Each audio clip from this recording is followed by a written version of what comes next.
Hello everyone, it's Mrs. Layton here to read to you Norman the Slug with the Silly Shell by Sue Hendra.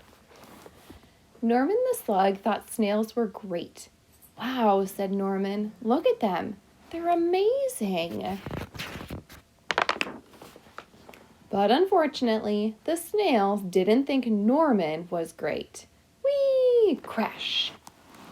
Norman, you silly slug, they cried. You've spoiled our fun. This only works if you've got a shell.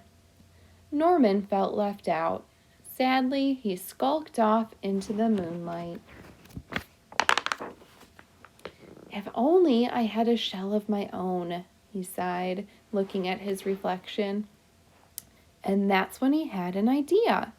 Maybe I could have a shell after all, he thought. But finding a shell was not as easy as it seemed. One was too bouncy, one was too noisy, and one was already taken.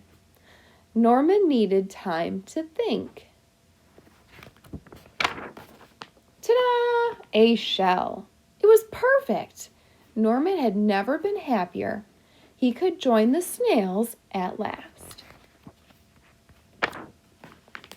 Norman loved being a snail, and the snails loved Norman's silly shell.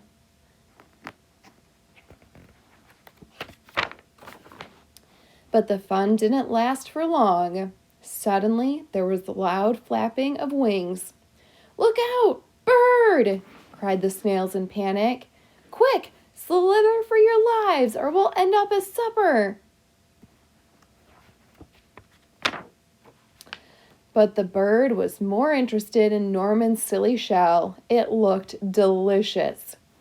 Norman was being carried up, and away, higher and higher into the sky. What could he do?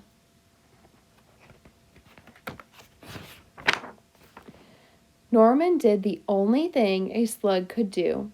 He made slime, lots and lots of it.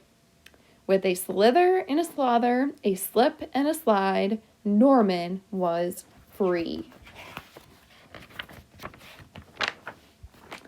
But he was falling faster and faster and faster until... Plunk!